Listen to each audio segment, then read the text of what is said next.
le récipiendaire, c'est un travail d'études approfondies en théologie. Il a bénéficié donc de l'accompagnement, de la direction du professeur ordinaire Julien Kamago Vangissi. Alors, ce travail est suivi donc à l'examen d'un jury qui est conçu de la manière ci-après. Le président du jury est le professeur ordinaire Kennedy Kiangibindou. Le membre de la composition, il s'agit du professeur ordinaire Mouteo qui est avec nous. Il s'agit aussi du professeur ordinaire Vincent Odewa qui est avec nous. Il s'agit aussi du professeur ordinaire Kamabou qui est avec nous. Et il s'agit du professeur Foul Antoulansifou qui va intervenir en ligne. Il est à l'étranger, lui va intervenir en ligne. Voilà l'essentiel de quelques éléments introductifs de cette session. Tous les membres vont devoir intervenir, mais avant qu'ils n'interviennent, nous voulons vous passer la parole pour nous présenter la quintessence, l'essentiel, le point saillant de la recherche et particulièrement le résultat auquel vous avez abouti à l'issue de ces recherches. Nous voulons vous donner 15 minutes pour cet exercice. Et donc, M. Sofoni, à vous la parole pour cette présentation. La parole m'accordée. Monsieur le Président du jury, Mesdames et Messieurs les membres du jury, auguste assemblée, à vos titres et qualités, bonjour. Nous sommes reconnaissants pour l'honneur que vous nous faites en acceptant d'évaluer et de soutenir notre travail de recherche. Nous remercions à Dieu, le maître des temps et des circonstances, à l'Église, M. Bonjour le Sauvetage, à IL-Africa, aux amis et connaissances pour nous avoir soutenus et encouragés afin de parvenir à la soutenance de ce mémoire. Notre gratitude s'adresse à tous les professeurs qui ont contribué à notre formation en général et plus particulièrement au professeur ordinaire Jules Kamago Vangissi pour son encadrement dans ce long parcours d'apprentissage et de réflexion. Nous avons déjà entendu l'intitulé du travail « Penser l'apport de la justice restauratrice dans la construction de la paix à l'Est de la République démocratique du Congo, une réflexion théologique et éthique ». Je voudrais faire ma présentation en 5 petits points de la problématique, les questions de recherche, l'hypothèse et les approches méthodologiques et donner des résumés des 3 chapitres qui constituent notre travail. Au sujet de la problématique, je voudrais mentionner que le système judiciaire, longtemps perçu comme moyen de mettre l'équilibre social dans la société, cependant, il a été remarqué qu'il connaît des limites pour répondre aux conflits, aux injustices, aux violences massives des droits humains. Pendant l'état du siège entre 2021 et 2024, il s'observe qu'un grand nombre de jugements ne sont pas rendus et des milieux carcéraux débordés de personnes en détention provisoire. La paix durable reste loin d'être vécue dans nos communautés déchirées par des conflits et des violences persistantes. Cela est dû à l'insuffisance des magistrats, pour certains, et au débordement des cours et tribunaux, au trafic d'influence, à la corruption. Certains dans nos villes, comme Goma, Bukavu et ses environs, font recours à la justice populaire, cherchant ainsi à se rendre justice. Dans les milieux ecclésiastiques, il s'observe une mauvaise interprétation de la justice divine, une justice mal comprise et assimilée à un légalisme caractérisé par l'exclusion des membres qui ne se sont pas conformés à la foi, à la doctrine ou à l'éthique chrétienne, à la tradition de l'Église, au modèle des pharisiens. C'est ainsi qu'il serait nécessaire de repenser la justice dans ses dimensions théologiques et éthiques afin de favoriser une paix durable à l'est de la RDC. La question principale est que quel est l'apport de la justice restauratrice dans la construction de la paix à l'est de la République démocratique du Congo? Quelques sous-questions: quelles sont les limites de la justice punitive face aux réalités des conflits en RDC? Comment une relecture théologique de la justice peut-elle contribuer à la construction de la paix? Quelles stratégies peuvent permettre l'intégration effective de la justice restauratrice dans la consolidation de la paix en RDC? En termes d'hypothèse, les limites de la justice punitive seraient l'efficacité limitée en matière de réhabilitation, l'aggravation des inégalités sociales, le renforcement de la violence et de la vengeance, l'ignorance des causes profondes. Il y a des effets de stigmatisation, l'échec à restaurer le lien social, l'incapacité d'établir la paix et l'harmonie sociale. Au sujet de la compréhension de la justice, au travers des écrits bibliques sur la justice des dieux, cette compréhension de la justice des dieux, la bonne compréhension bien sûr, contribuerait à la construction de la paix, d'autant plus qu'elle est une justice de miséricorde, de pardon et de restauration. L'adoption et la praticabilité des stratégies restauratrices centrées sur la réconciliation, la médiation, la réhabilitation serait l'intégration de la justice restauratrice dans la consolidation de la paix, c'est-à-dire le shalom, la paix intégrale, le bien-être collectif. S'agissant des méthodes ou des approches méthodologiques, nous avons pu utiliser essentiellement des méthodes documentaires centrées sur la consultation des ouvrages légaux, des livres, des articles, des rapports qui nous ont servi de base pour la bonne compréhension de la justice restauratrice. À cette méthode s'ajoute la méthode comparative qui nous a permis de trouver d'autres auteurs ayant mené leurs recherches dans ce sens, ou dans le sens de la justice restauratrice, pour les uns, à concours au système judiciaire, mais pour les autres, une justice complémentaire, pour dire une justice hybride, une justice holistique.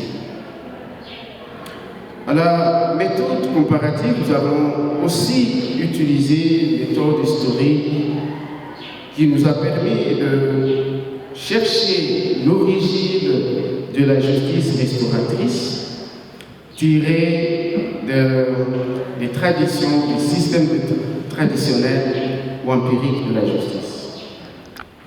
Au sujet du premier chapitre que nous avons intitulé Limites de la justice punitive face au conflit et au crime, dans le contexte spécifique des violences à l'est de la RDC, la gravité et la multiplicité des crimes, massacres, déplacements forcés, violences sexuelles qui dépassent les capacités matérielles de la justice punitive, qui devient alors sélective et source de nouvelles frustrations. Ce système perçu comme une justice imposée d'en haut tend à accentuer les ressentiments plutôt qu'à favoriser la réconciliation et la paix. Ainsi, bien qu'elle demeure nécessaire pour affirmer la responsabilité pénale et lutter contre l'impunité, la justice punitive apparaît insuffisante face aux défis de la reconstruction morale et sociale.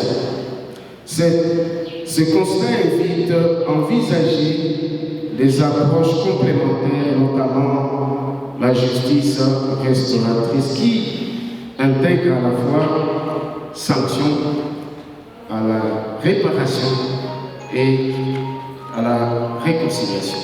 Explorer la justice des lieux à travers les textes bibliques de l'Ancien et du Nouveau Testament.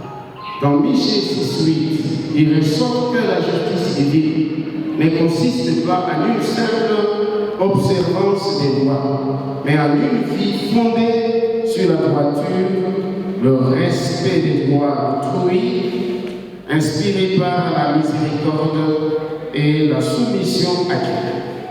L'analyse de Jérémie 29, 4 à 11, met en lumière le projet de Dieu pour son peuple, un plan de paix, de bien-être global, de shalom, un plan de restauration, même dans des milieux de l'exil. Quant au texte du Nouveau Testament, notamment Matthieu 5, 17 et Jean 8, 2 à 11, il révèle, ce texte révèle que Jésus-Christ incarne une justice fondée sur la miséricorde, le pardon et la transformation intérieure du coupable. Une justice restauratrice qui dépasse la simple condamnation du péché pour viser la réconciliation et la conversion des pécheurs. De la justice restauratrice dans la construction de la paix. La justice de Dieu, telle que révélée dans l'Ancien et le Nouveau Testament, nous incite à dépasser la logique punitive pour entrer dans une dynamique de restauration et de paix.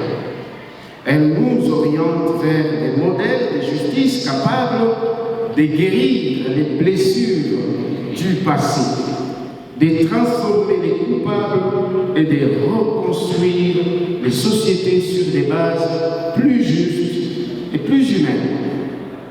Les approches restauratrices restent urgentes comme complément à la justice punitive pour donner la parole aux victimes, aux offenseurs et aux communautés. Cette approche est un outil de plaidoyer pour la guérison et la cohésion sociale et la guérison holistique des victimes, offenseurs et la communauté.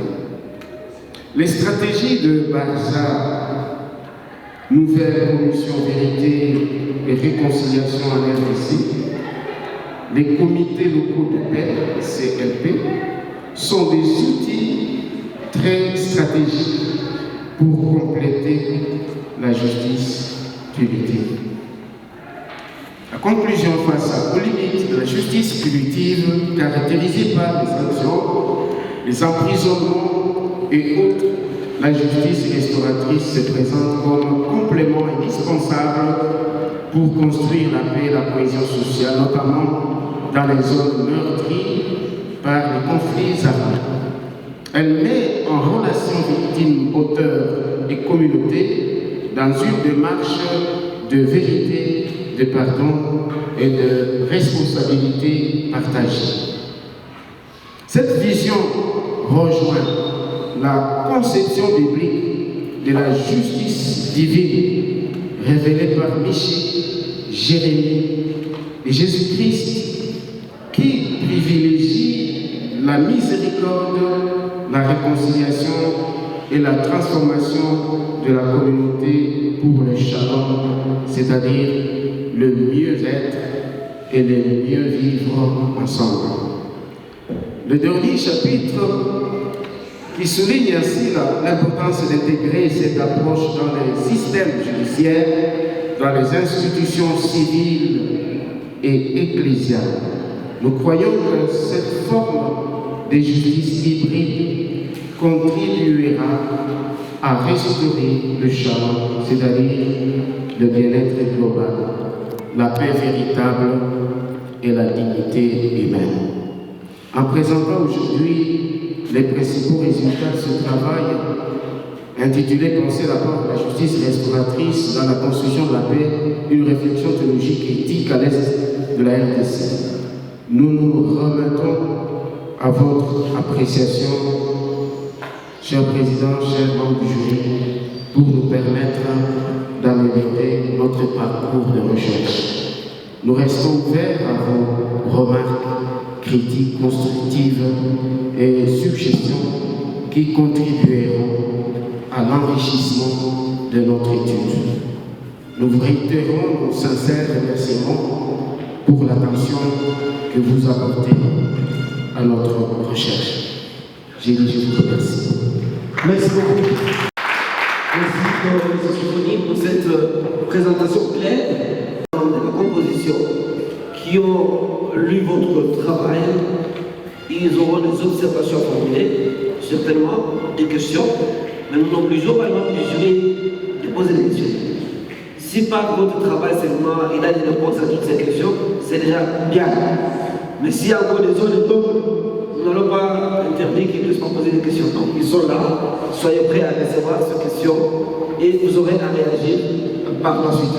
Donc ça, très bien. Je voudrais passer la parole au professeur Moutero pour ses observations et des questions éventuelles. Et donc il y en a, et cela pour 15 minutes. Merci pour vous avez la parole. Merci aussi M.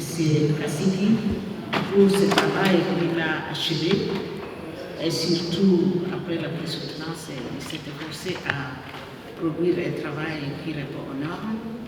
Et je le remercie pour avoir choisi aussi ce sujet qui est pertinent dans notre contexte. J'espère qu'avec votre contribution, et sa contribution, les décideurs ou la justice sera aussi améliorée.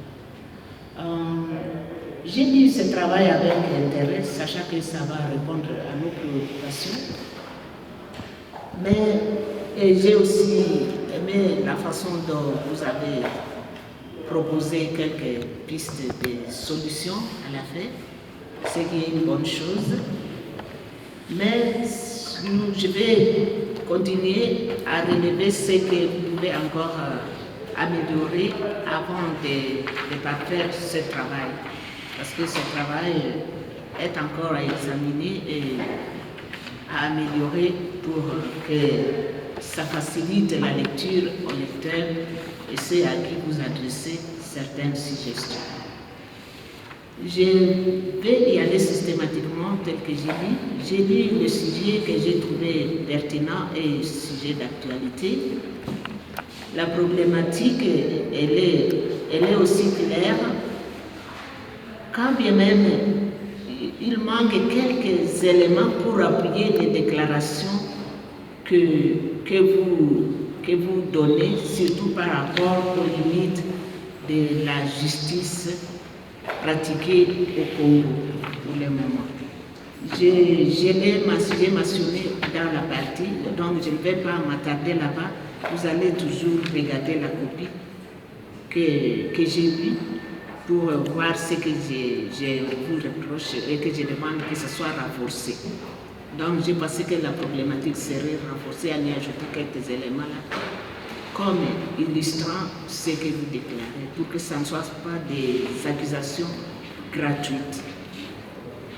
J'ai lu les questions de la recherche, elles sont au nombre de 3, c'est une bonne chose.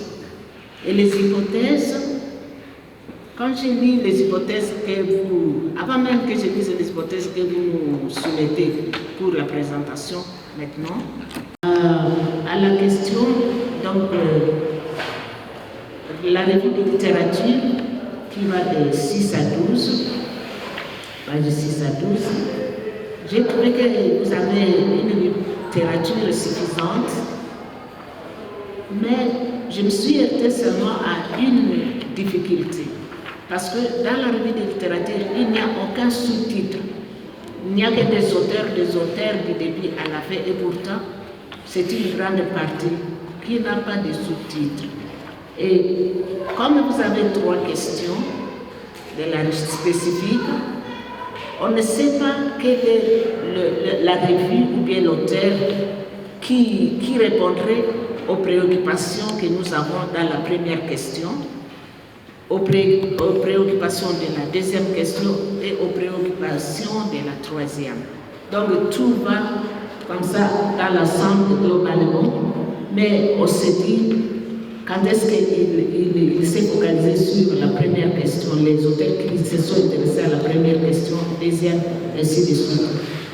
Je pensais qu'il y a la possibilité de répondre à cette préoccupation apprenant ces questions-là comme des sous-titres. Donc la préoccupation par rapport, vous connaissez ce qui concerne, ce qui intéresse la première question. Alors vous vous focalisez d'abord sur ces auteurs-là qui s'y intéressent et vous passez à la deuxième. Comme ça peut servir des sous-points, sous-petits points pour quand même qu'on soit harmonieux et qu'on lise d'une façon harmonieuse. Chapitre 1, le premier chapitre a 26 pages, ce qui est une bonne chose. Dans le premier chapitre, qui commence de 15 à 43, ça porte un titre que j'ai pensé que ça présente encore un titre qui conviendrait pour un autre mémoire. Parce que vous avez dit de la justice punitive dans le contexte des conflits, cas de l'Est de la République démocratique du Congo. Si je vois ce titre-ci par rapport à votre sujet, je me dis, mais ça devient encore comme si c'était notre mémoire, le premier chapitre. Est-ce qu'il n'y a pas moyen de le reformuler directement pour dire la justice, la justice punitive à la République démocratique ou bien à l'Est du Congo? Comme ça, ce n'est pas formulé comme si c'était sujet entier qui nécessiterait encore tout un autre mémoire. J'ai été intéressée par le texte que vous avez choisi, la façon dont vous les avez fait pour faire ressortir les éléments et la justice restauratrice. Mais là, je n'ai pas beaucoup de questions, je laisse la question au professeur du Nouveau Testament qui aura peut-être des mots à dire. Je suis passé directement au 3e chapitre, intitulé Pour une justice restauratrice dans la construction de la paix. L'introduction au chapitre ne reflète pas ce que vous voulez faire dans le 3e chapitre. Donc, quand vous avez mis le titre introduction, immédiatement sont venus les auteurs favoris que vous avez voulu citer, mais vous n'avez pas introduit ce que vous allez faire, vous allez développer dans le chapitre. C'est vraiment utile parce que vous pouvez connaître ce que vous voulez développer dans le chapitre à partir de l'introduction. Il faut énoncer ce que vous voulez faire dans le chapitre. Ça m'a mis dans le chapitre de la question. Je n'ai pas beaucoup de questions à poser, mais j'ai focalisé sur quelques aspects et je vous remercie. Merci. Merci beaucoup. Merci professeur Théo, ces observations, ces commentaires. Nous prenons acte de ces commentaires. Je ne voudrais pas donc vous inviter à pouvoir directement réagir par rapport à ces observations, ces formes, mais si vous avez quand même un point, parfait. prière, vous estimez avoir un peu plus d'éclaircissement, ça peut toujours être important. Vous voulez réagir, je ne passe la parole à notre mandataire.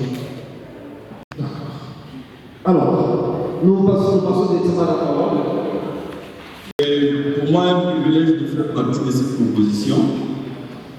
Une composition qui évalue le travail de Sofoni Kakule Kasiki, dont je remercie Monsieur le recteur pour sa décision de vouloir bien qu'il fasse partie de cette composition. Je remercie aussi l'école doctorale pour la confiance. En effet, le travail de Sofoki, c'est un travail intéressant comme la première officière l'a dit.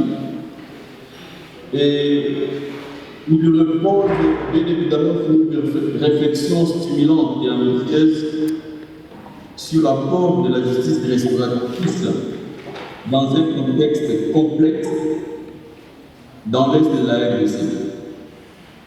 La démarche que a choisi les candidats, cette démarche elle intègre une dimension politique et éthique. C'est une approche pertinente et ouvre de perspectives intellectuelles. Monsieur le Président du jury, j'ai eu le privilège de lire en première lecture de ce travail. J'ai formulé un certain nombre d'observations, mais je me suis rendu compte que notre candidat, il était beaucoup plus figé sur sa pensée. C'est pour dire qu'il n'a pas intégré, en tout cas, l'essentiel de nos observations. Pourtant, je les ai trouvées intéressantes. Ça pouvait aider à lui permettre d'avoir de très bonnes notes à toutes les observations que le président dit. Son travail, c'est sur l'apport de la justice restauratrice dans la construction de la paix à l'est de la République. Une réflexion théologique éthique.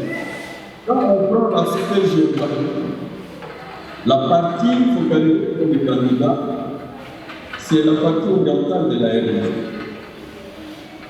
Alors, pour optimiser l'éthique, nous avons souhaité que les candidats disent penser l'apport de la justice restauratrice dans la construction de l'esprit dans l'est de la RDC. Mais cette observation n'a pas été suivie. J'ai demandé au candidat en plus d'insérer une déclaration de non-plagiat dans son texte. Mais je me suis rendu compte que non seulement les candidats ne l'ont pas inséré, mais une bonne partie de son texte est un plagiat.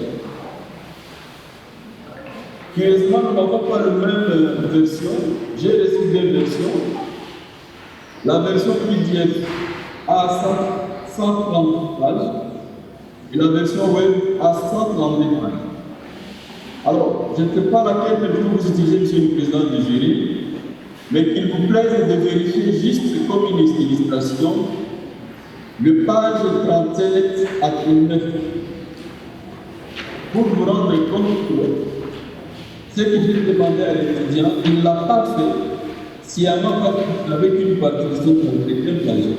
Et quand on vérifie très bien, on voit que pas de texte étudiant parce qu'il a copié et l'a collé. Et dans le texte, on peut voir qu'il y a des numéros de page originales qui n'a pas inséré lui-même. La page 37 à 39, c'est vraiment un plagiat. Tout comme de la page 69 à 82. Vous voyez, c'est environ 7 pages. Environ 7 pages, c'est comme une page. Et l'étudiant a délibérément inséré dans son travail sans en mentionner la référence, alors que son travail c'est une approche éthique. Et je veux lui dire que ce n'est pas éthique pour le faire que c'est malhonnête.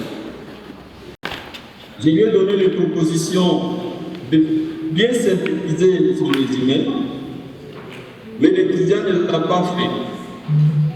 Malheureusement, moi je vais lui proposer un petit résumé et il lui appartiendra de voir si c'est correct. Ça parce que c'est la preuve que je lui avais proposée et qui n'a pas intégré. Ce que moi je propose, monsieur le président du jury, comme résumé, vraiment en quelques mots, est le suivant.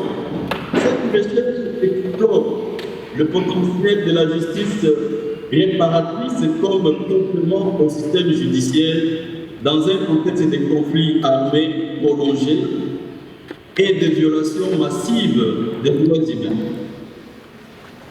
L'étude vise à identifier les limites de la justice punitive dans la construction des relations pénales, à examiner la justice divine à travers le texte biblique afin de dégager les dimensions restauratrices et à proposer des stratégies réparatrices pour rétablir les relations brisées et construire une paix durable grâce à la médiation, à la réconciliation communautaire et à l'intégration. Que la justice divine constitue un modèle fondé sur la grâce et la restauration relationnelle et que l'intégration de la justice réparatrice dans les sphères politiques, ecclésiales et socio-économiques est indispensable pour une paix durable dans l'Est de la RDC.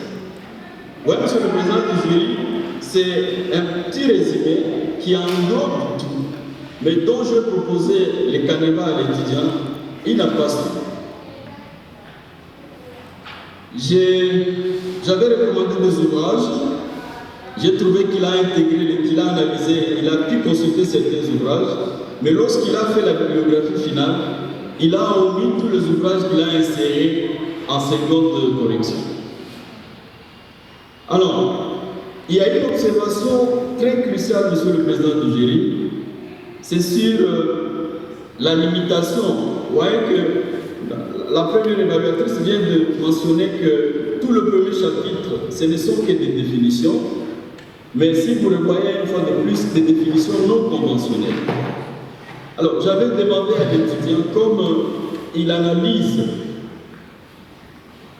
l'apport de la justice restauratrice dans un contexte de paix, dans la construction de la paix dans l'Est de la RDC, j'avais proposé à l'étudiant d'analyser un conflit type, parce que tout son premier chapitre, c'est des définitions de conflits, une série de définitions de conflits. Il aurait été souhaitable que l'étudiant puisse prendre un type de conflit, l'analyser, voir comment ce type de conflit est abordé par la justice punitive et essayer d'évaluer le mécanisme de justice restauratrice qui existe, pour qu'en deuxième chapitre, il analyse ce qu'il a fait comme la justice divine, et en troisième chapitre, il puisse voir maintenant qu'est-ce qu'il nous propose. Au regard de ces conflits-là, comment les juridictions congolaises l'ont traité, qu'est-ce qu'il faut apprendre de la justice divine et qu'est-ce qu'il propose dans le contexte actuel. Il aurait dit par exemple, monsieur le président du jury, analyser un conflit entre agriculteurs et éleveurs, par exemple, voir les conséquences sur le plan communautaire, ou alors dans la ville de Goma, analyser les conflits fonciers et son impact, voir comment les cours et tribunaux analysent de tels faits, résolvent de tels faits, comment les cours et tribunaux, c'est ce qu'il n'a pas fait, renvoient le parti à la conciliation, et une fois le parti à la conciliation, quelle est la sentence, comment cette sentence est exécutoire au parti.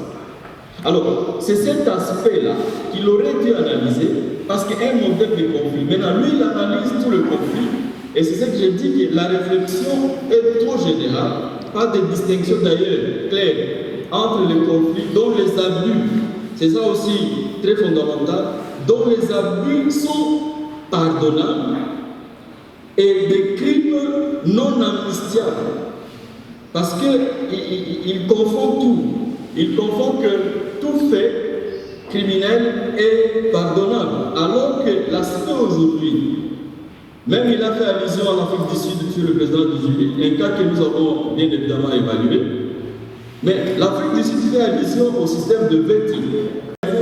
On ne peut pas mettre tout le président devant les instances judiciaires, on ne peut pas le juger, mais s'il pouvait seulement accepter de demander pardon public, alors la sanction que l'Afrique du Sud a instituée, c'est de vetting, c'est-à-dire on les explique et puis on les empêche de briller des responsabilités politiques et administratives. C'est aussi une sanction. C'est-à-dire que quelqu'un qui était ministre ne peut plus occuper un poste politique. Quelqu'un qui était dans l'armée, il est retiré de l'armée et il ne peut plus intégrer l'armée. C'est des sanctions symboliques. Et le président, lui, n'a pas fait allusion à ça.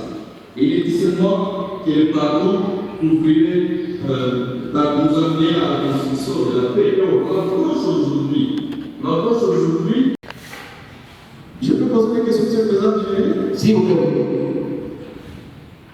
Ok, merci beaucoup, monsieur le président du Génie. Alors, la première question est la suivante. Votre premier objectif est de déterminer les faiblesses de la justice rétributive en RDC. Alors, regardez ce que je viens de dire.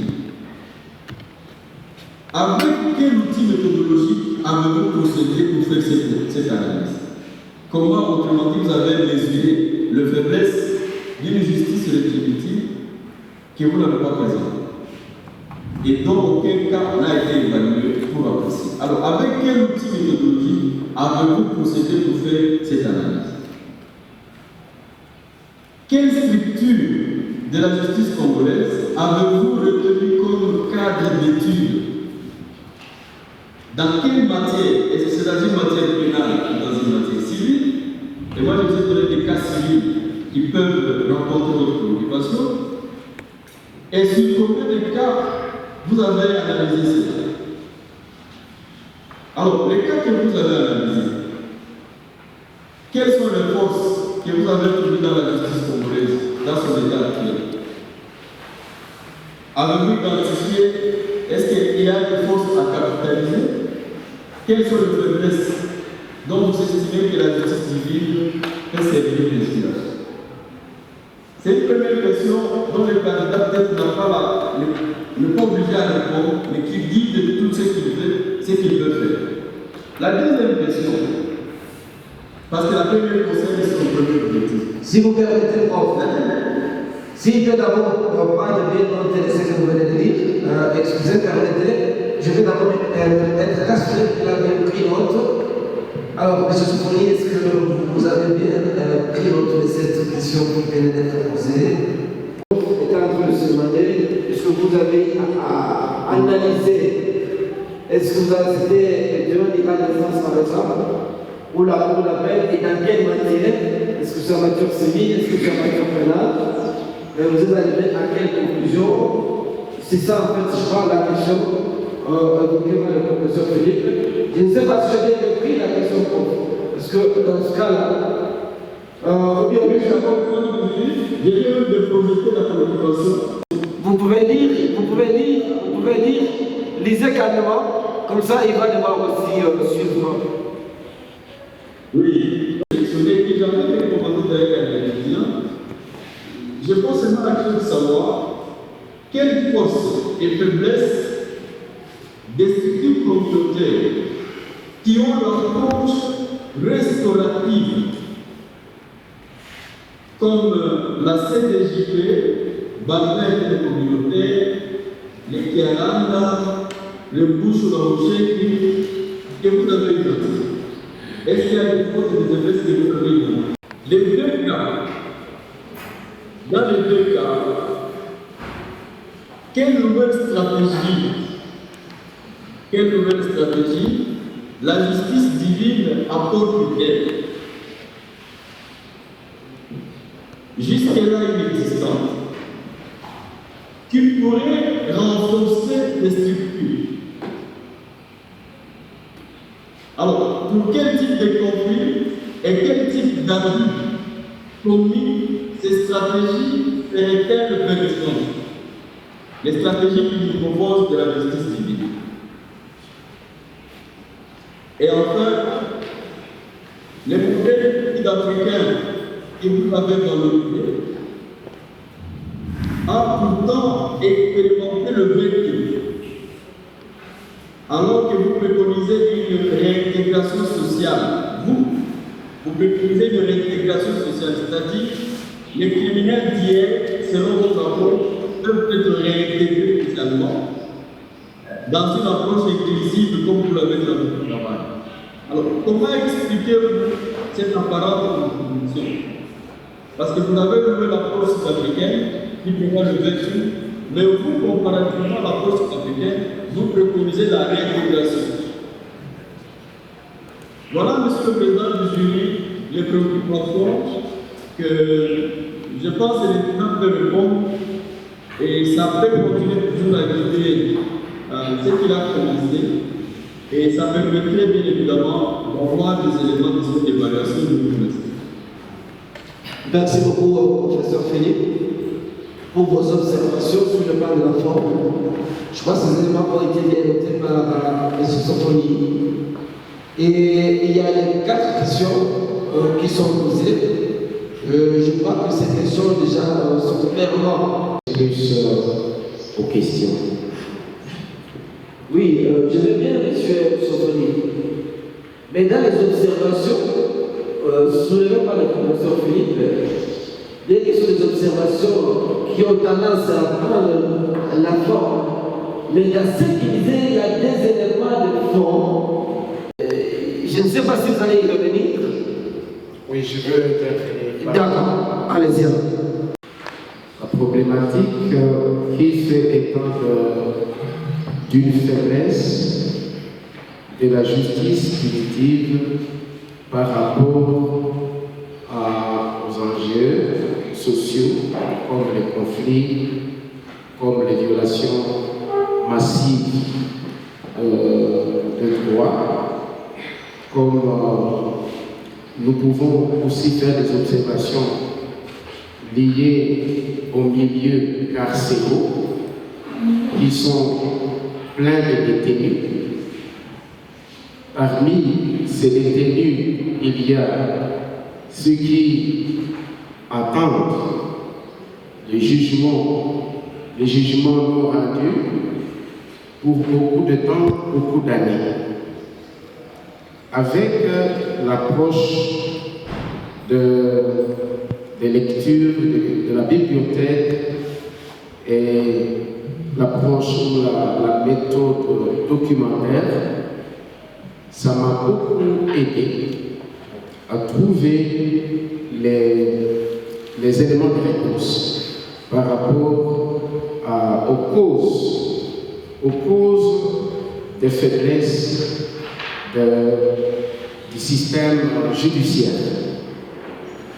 J'ai trouvé 4 que je peux annoncer tout de suite. La première cause de ces détenus qui traînent dans les prisons, il y a d'abord l'insuffisance de magistrats. Les magistrats sont très peu nombreux par rapport au contentieux, par rapport aux dossiers qui leur sont soumis. Ça, c'était un élément très important par rapport au système judiciaire congolais. Le deuxième élément de cause de cela, c'est que quand les violations massives de droits, tellement qu'ils sont nombreux, tellement que les violations sont nombreuses, on n'arrive pas à résoudre ce problème cas par cas. Parce que les cours et tribunaux sont aussi débordés des dossiers. Ça, c'était une deuxième raison. La troisième raison, c'est que il y a la population qui attend et qui est fatiguée d'attendre, de patienter les jugements qui devront être rendus. Et quand la population attend, il y a un dossier au tribunal qui fait 2, 3, 4 à 5 ans. Et la population est en train d'attendre. La population perd confiance à la justice. Et du coup, j'ai mentionné cela qu'ils recourent à la justice populaire. Quand ils se rendent justice, bien sûr, ça accumule les violations. C'est répondre à une violation, à une violence par une autre violence, qui ne peut pas non plus favoriser la construction de la paix dans la communauté. Il y a intérêt à penser à une autre justice. Effectivement, cette justice alternative, la justice divine, mais aussi qui est une justice restauratrice. Cette justice, je trouvais qu'elle existe. Elle existe pourquoi? Parce que l'Église existe, où les institutions ecclésiastiques existent.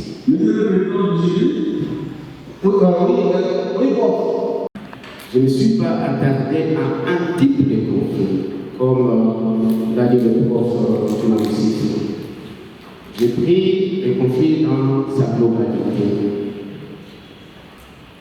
Je me suis dit, au-delà de ces conflits, qui met dans la communauté une absence de paix, de cohabitation,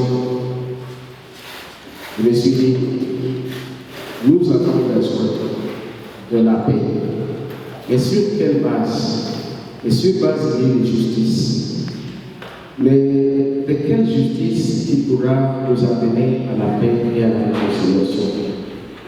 Dans ce travail, j'ai pris soin de réfléchir sur les textes bibliques qui nous mènent à penser autrement la justice. Il est vrai aussi dans les églises, il y en a d'autres qui comprennent la justice divine en termes de légalisme, en termes de punition, de sanctions, du Dieu qui punit, du Dieu qui juge, du Dieu qui condamne.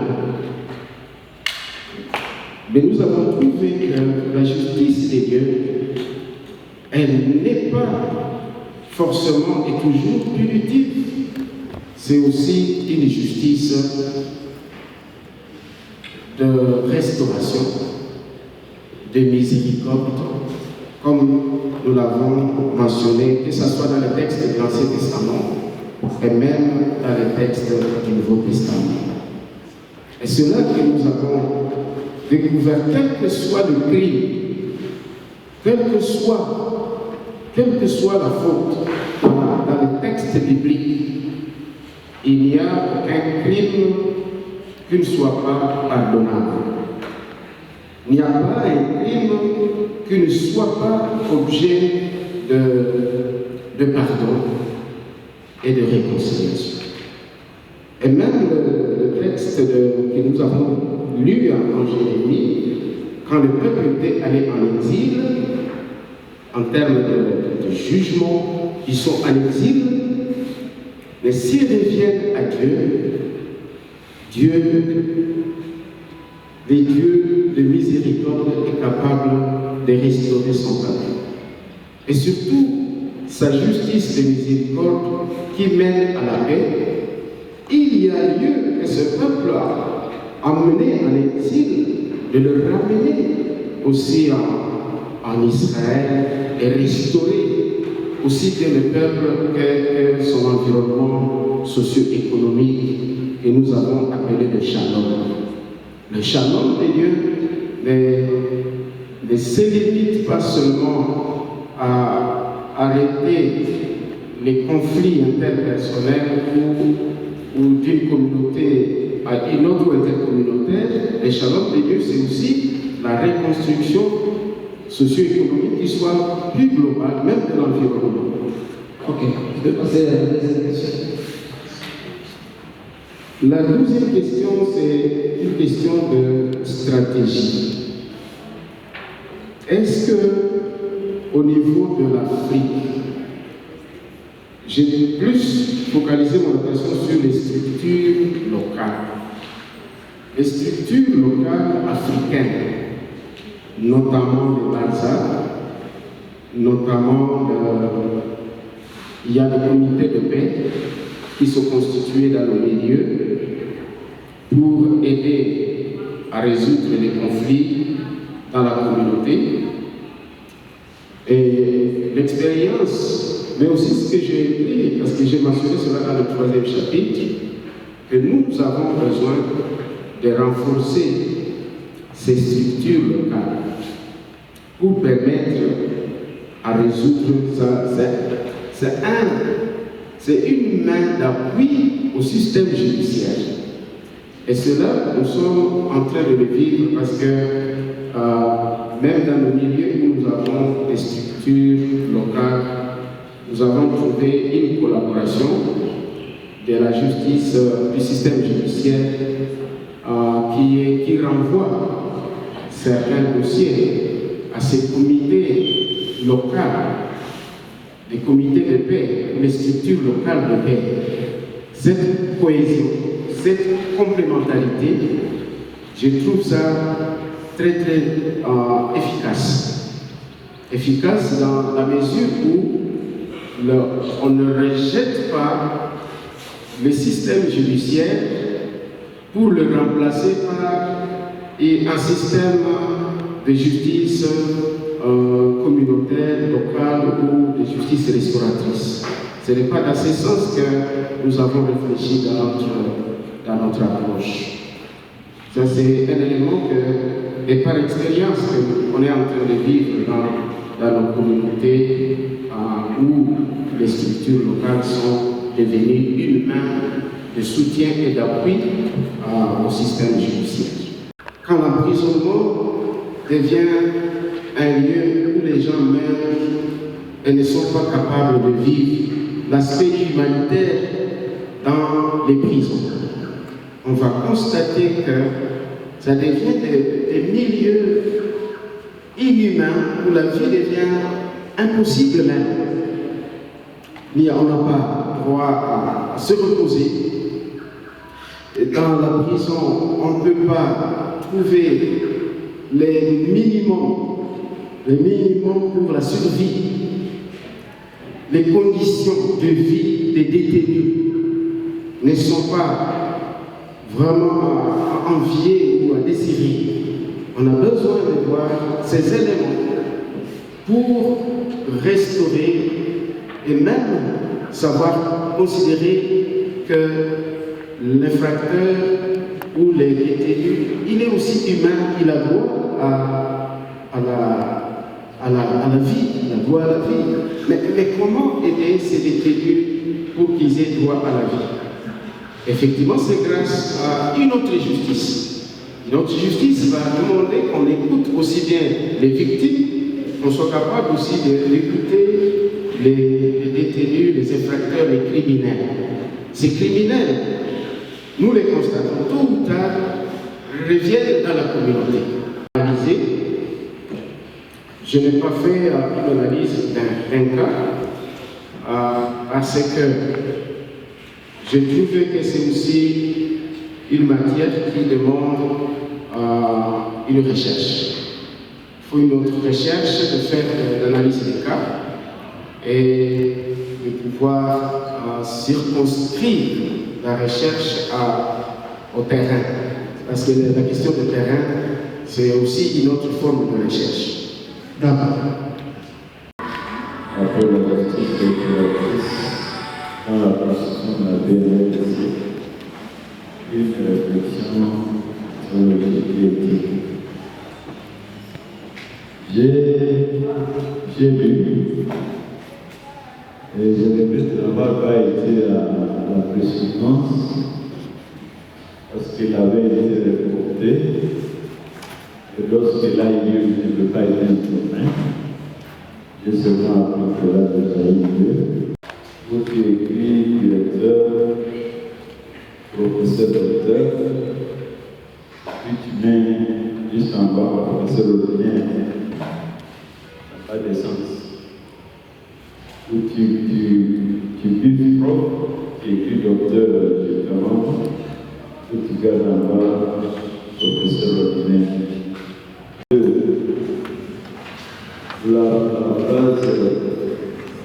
La troisième ligne, passe par deuxième paragraphe, la troisième ligne.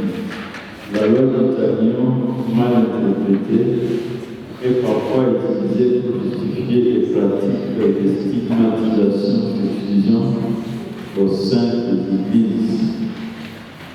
Je ne connais pas ça. En quoi la loi d'Otanion est mal interprétée et conduit à la stigmatisation de fusion tant que si ce n'est pas clair, il faut enlever, il faut couper cette phrase. La page suivante, donc à la page 4, juste au début, la justice transitionnelle à RDC est pourtant reconnue comme un outil de réparation sociale, de réintégration des ex-combattants, de reconnaissance des souffrances des victimes et de promotion du vivre ensemble pacifié. Cette phrase est belle, mais dans la pratique, ce n'est pas le cas de l'essai. Elle est une belle phrase. Mais est-ce que c'est la pratique?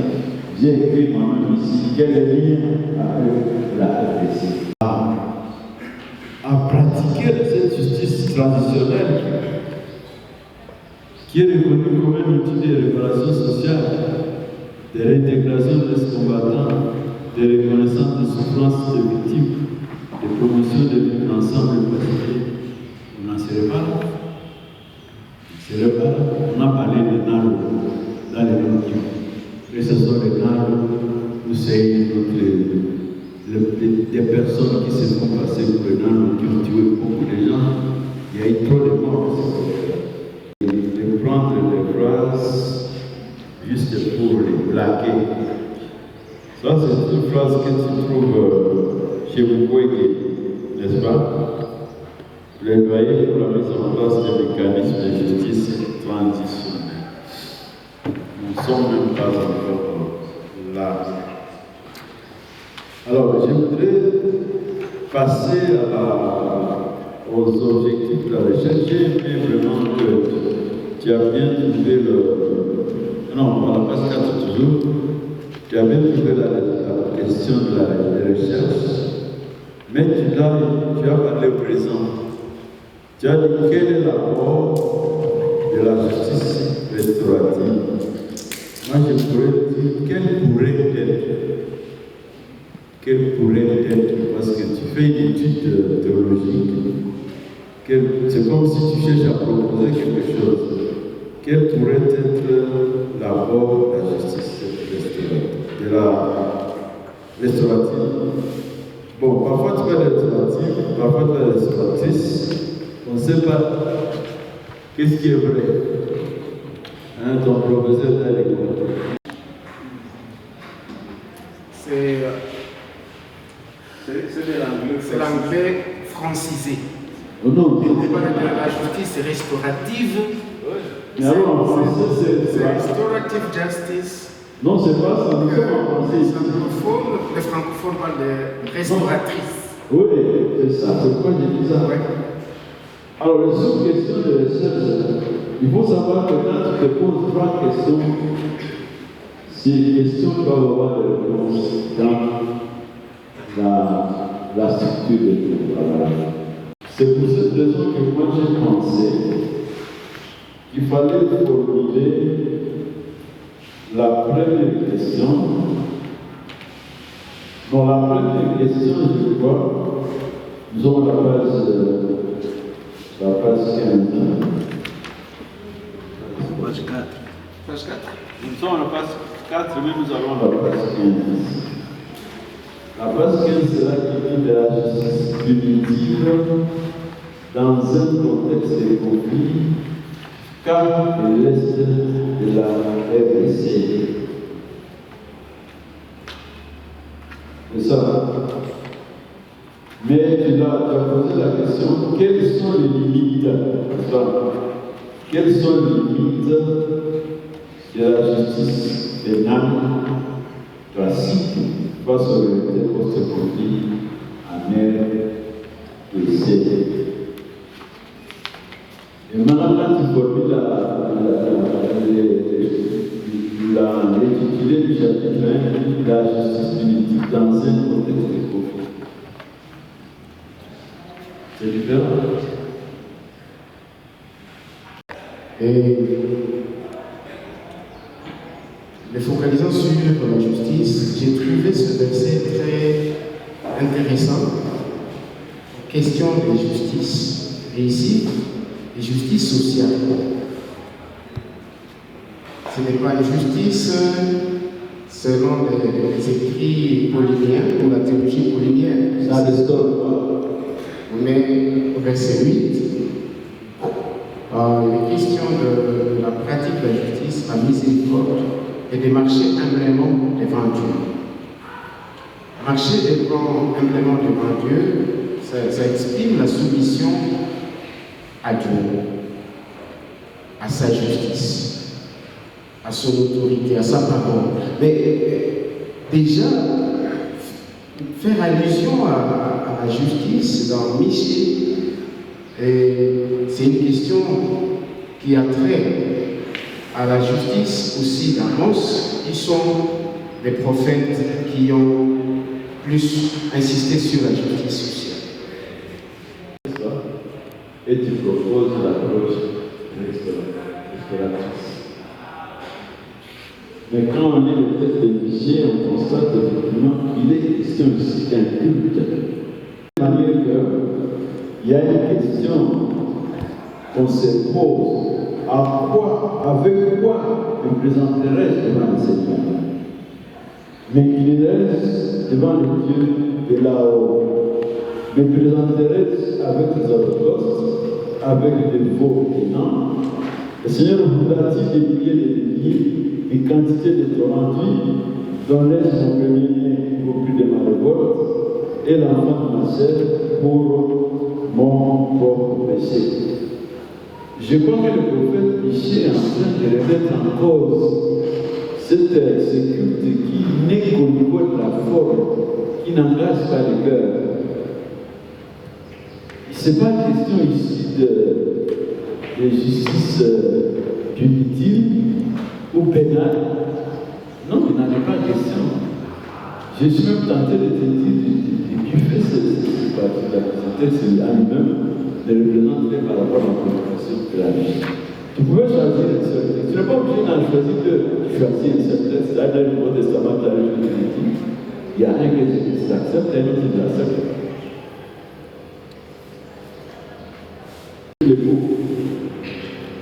Oui, Dieu remet en cause la religiosité d'Israël, formaliste, pour inviter Israël à la justice pratique ou pragmatique. Ce n'est pas seulement les sacrifices qu'il fallait amener auprès de Dieu. Dieu se dit, ce n'est pas ça, je ne vous reproche pas de vos sacrifices. C'est encore le culte. Ou de vos cultes. Oui. C'est encore le culte. Mais le verset 8 soutient ce que Dieu exige à Israël. Pratiquer la justice, aimer la fidélité et marcher humblement devant lui. Et une question aussi de version. Dans notre version, au lieu de la justice, on parle du droit. Pratiquer le droit. Et cela témoigne que Dieu a besoin d'une justice qui soit pratique. Pas seulement du formalisme religieux. Et comment? Par quoi je vais dire le prophète Jérémie? Verset 10. Oui. Quand 70 ans seront écoulés, je m'occuperai de vous. Je peux remarquer qu'effectivement, dans ton approche évangélique, tu as des difficultés pour structurer le texte. C'est la page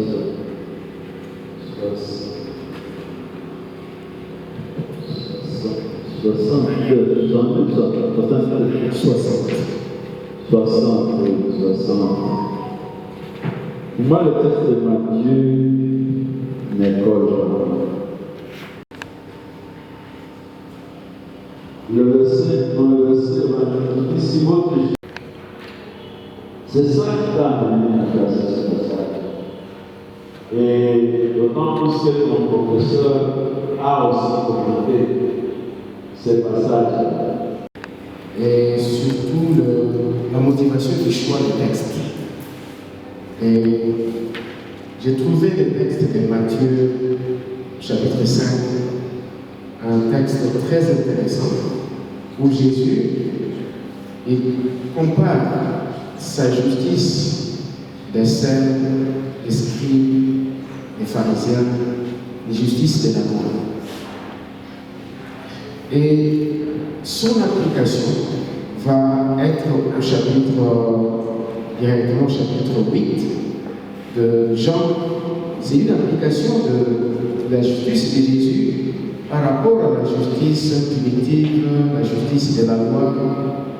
Encore que les pharisiens venaient aussi de la violer parce que ils ont choisi de lapider la femme contrairement à la loi, parce que la loi exigeait que la femme soit lapidée aussi bien que l'homme. Elle était l'homme de cette justice primitive, eux-mêmes l'ont violée sciemment ou par ignorance, ou par contrainte, ou par intérêt, ou par corruption. On ne sait pas pourquoi ils ont violé ouvertement la loi de Moïse qu'ils prétendaient maîtriser. Jésus a prouvé qu'il a une autre justice qui dépasse celle des scribes et des pharisiens. Une justice de miséricorde, encore une fois, une justice de pardon, mais plus encore une justice de restauration et même de réhabilitation. Réhabiliter cette femme qui était stigmatisée, exclue, et Jésus la restaure. Pour ça, il n'y a pas de problème. Mais tu oublies une chose. Les textes de Matthieu fait partie du sermon sur la montagne. Le sermon sur la montagne apporte des questions pas liées à la justice, mais plutôt à l'éthique du royaume. Même pas pour les questions de justice. Merci. Donc je voulais passer juste ce mot pour exprimer ma gratitude par rapport à ce que j'ai pu faire de ce texte et les choix par rapport aussi au sujet ou à la question ou à la thématique de la recherche, penser la justice restauratrice. Merci beaucoup. Je vous en prie, mes Sophonie. Nous allons vers la fin de cette session. Parce que je suis le parrain de ce travail. Quand on est parrain de quelque chose qu'on ne peut pas trahir. Ouais. Le fait d'avoir pourquoi il y a des choses qui sont placées. Et alors, avec le texte biblique, si le mot de souvenir, on ne s'attendait pas sur le choix, je me suis dit, nous sommes en science, c'est que Sophonie ne peut pas avoir raison par rapport à ça, c'est pour cela que je laisse passer, tu le sais toi-même. Mon collègue Philippe est allé plus loin. Oui, je comprends bien parce qu'il est juriste, Mais il s'agit de répondre à quelque chose, c'est que le travail n'est pas un travail juridique et judiciaire.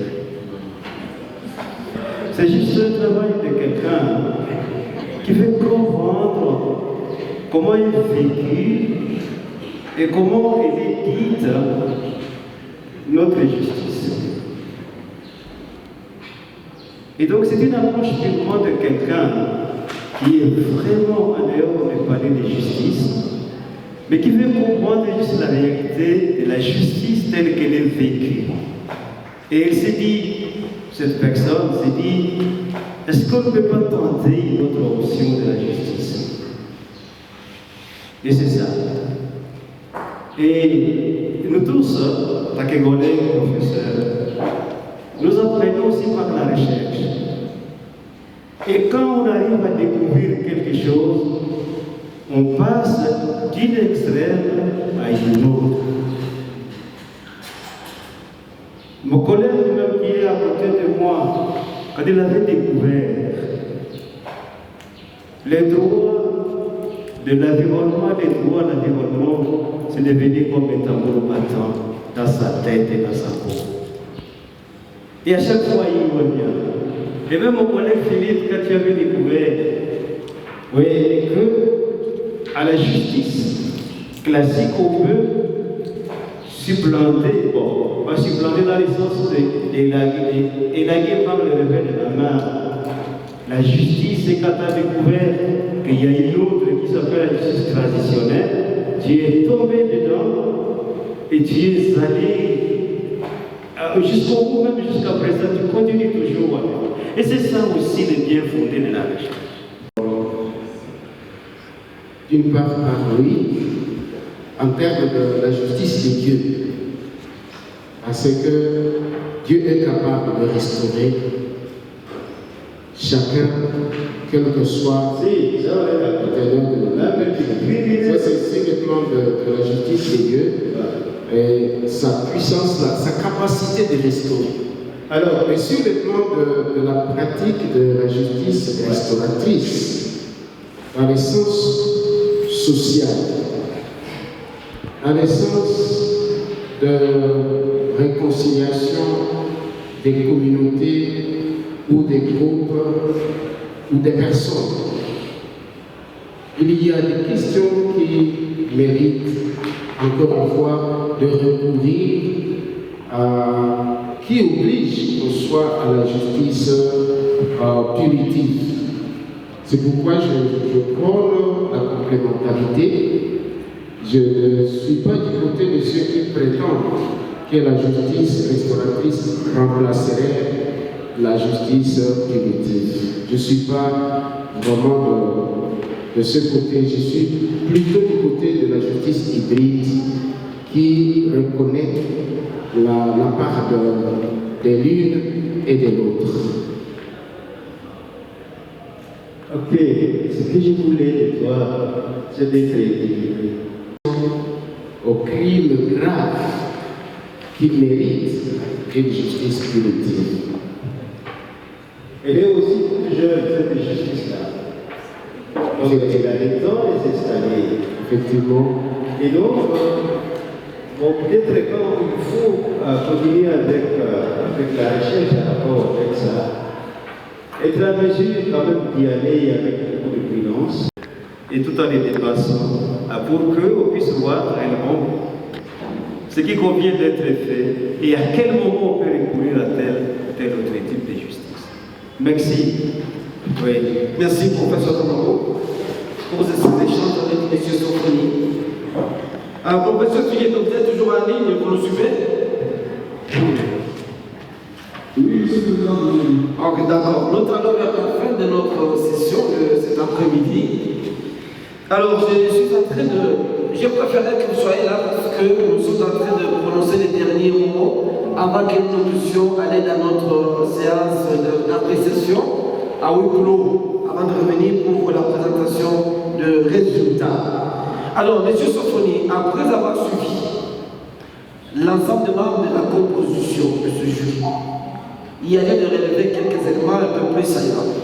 sur lesquels nous devons tous avoir une attention particulière. Le premier élément que je note ici, c'est notamment la compréhension effective de la thématique qui a été abordée. Parce que si tu vois vers la fin, nous tournons autour de la question de la paix. C'est cela le besoin essentiel. Comment reconstruire ou comment construire la paix dans cette partie de la République démocratique du Congo? Est-ce par une justice restauratrice? Est-ce par une justice punitive au sens classique du terme? Est-ce par une justice divine? Et pour y arriver, il y a une approche qu'il faut adopter. Faut-il y aller sous un format de juriste? Faut-il y aller sous un format de théologien ou d'un sociologue de façon générale? Le choix à faire déterminera l'orientation à donner à ce travail. Si tu n'es pas bien fixé par rapport à ces approches, tu auras à t'attirer les foudres des spécialistes dans ces différents domaines. Et certainement, tu vas voir les trois lectures qui ont été faites.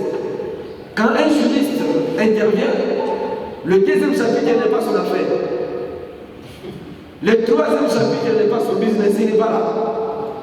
Ce qui l'intéresse, c'est le premier chapitre, là où tu évoques l'aspect des limites. Le théologien, il va focaliser son attention sur le deuxième chapitre. Et tu l'as bien vécu, tu viens de voir. Et vers la fin, tu as des torsions, ils n'ont pas trop touché au troisième chapitre, mais ils passaient parce qu'en fait, c'est un atterrissage.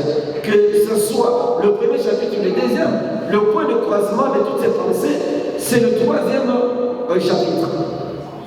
Alors, j'ai l'impression, en répondant aux questions du prof Philippe, tu as trouvé qu'il est allé trop en profondeur par rapport à ses analyses, et tu t'es dit, tu as voulu rappeler au prof Philippe que tu n'étais pas juriste. J'ai tiré ça de tes paroles. On dit oui, bon, j'ai compris ce que tu dis, mais je suis théologien, j'ai fait des réflexions théologiques et pas des réflexions juridiques de la question. Mais, malgré en disant cela, tu abordes une question de toi et en l'abordant, tu dois, l'approche est la même pratiquement scientifiquement. L'approche est la même, donc il n'y a pas de choses qui échappent par rapport à cette attitude-là. Tu es tenu de suivre la démarche parce qu'il y a une question d'ordre juridique et qui a ses exigences. Il faut respecter. Alors, je crois qu'avec les interventions du prof Kamabou, il y a lieu de modeler et de bien orienter un lecteur de ton travail. Et cela touche à l'aspect de la méthodologie. La méthodologie peut bien l'indiquer. Parce que même déjà, en parlant des cas, s'il faut aborder un cas spécifique, comme le prof Philippe est en train de le dire, le chapitre premier serait intitulé renvoie à une lecture des cas. Avant que le prof puisse apporter les éléments de reformulation de l'intitulé du chapitre premier, quand tu lis l'intitulé, tu vas trouver c'est écrit de la justice punitive dans un contexte de conflit. De quoi? Cas de l'Est de la RDC. Donc quand tu parles de cas, ce qui a nécessité d'aborder un aspect, une question spécifique partant de les spécifiques vers le général. Donc tu as annoncé quelque chose que tu n'as pas suivi. C'est peut-être cela aussi qui a alimenté sa pensée. Peut-être que nous aurons à discuter entre nous, membres du jury, par rapport à quelques orientations spécifiques. Qu'est-ce qu'il faut faire? En ce moment, je voudrais vous passer la parole pour un dernier mot avant que le jury ne puisse se retirer dans une session de délibération en micro. Vous avez la parole. Si vous en avez besoin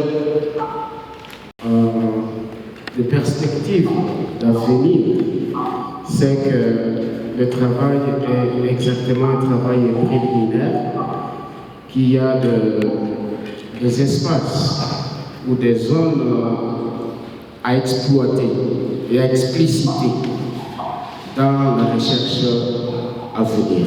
Je promets. Merci beaucoup, Monsieur Sofoni. Je crois en ces mots et nous nous retrouvons dans quelques instants.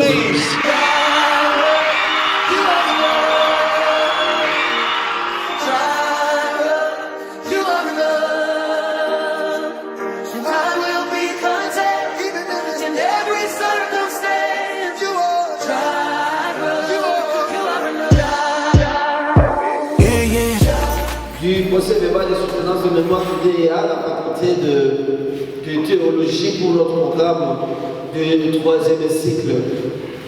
Le jury chargé par le lecteur de ces livres de pays des Grands Lacs, pour ce qui est du programme du 3e cycle à la faculté de théologie protestante, a eu à examiner, à recevoir pour examen le travail de l'étudiant M.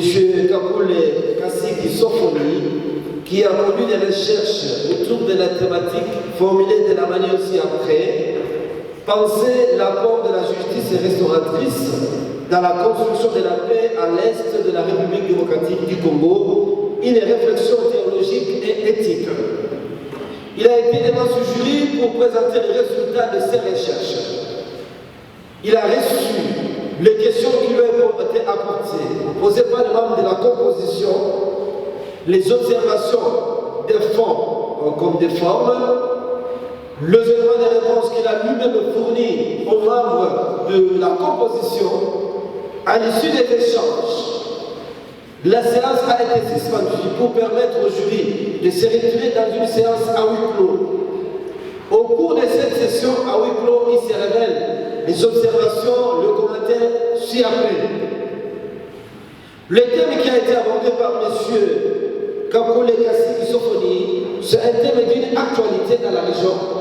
Et cette actualité fait qu'un scientifique s'intéresse, parce que le milieu académique constitue aussi des laboratoires dans la société pour donner des orientations et des réflexions. Et on a noté que le fait pour M. Sofoni d'avoir choisi une telle thématique était déjà un courage exceptionnel qui jouait à son actif. La deuxième observation qui a été donnée: le travail a 3 dimensions importantes pour asseoir une paix dans la région. Eh bien, c'est une dimension juridique, donc juridique, une dimension d'ordre théologique et éthique, et une dimension d'ordre sociologique. Et on a vu l'étudiant naviguer dans toutes ces 3 dimensions. Il a été noté aussi qu'au cours de la même session de présentation publique, il a été recommandé à l'étudiant de revoir certaines questions spécifiques du point de vue d'un enfant, et que donc notamment des questions qui ont trait à la méthodologie, des questions qui ont aussi trait spécifiquement à la délimitation du travail. Et pour le membre de la composition, il y a donc nécessité de revenir sur certains aspects d'ordre formel, et qu'il faut corriger, renforcer ces éléments-là. 4e aspect, c'est la dimension liée à la bibliographie de ce travail et la revue de la littérature. Cette revue de la littérature nécessite un renforcement, pas en termes de remplissage, mais une nécessité en termes d'orientation des pensées des auteurs, pour relier ce que toi tu fais avec ce que les autres ont pu faire, en insistant sur la dimension théologique. Parce que la lecture théologique reste l'élément saillant de ce travail, et la dimension éthique qui semble être un peu absente de ce travail. Au-delà de toutes ces observations, le membre de la composition vient de prendre une décision importante pour ce travail. La décision du jury est de dire que le travail de M. Kakoule Kassiki Sofoni est reçu. Avec une mention importante, et bien c'est la distinction.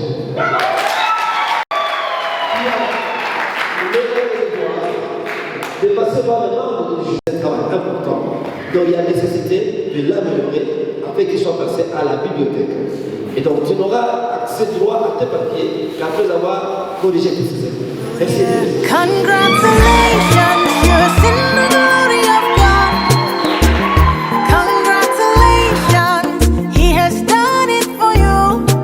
And you will come back with a new song to sing.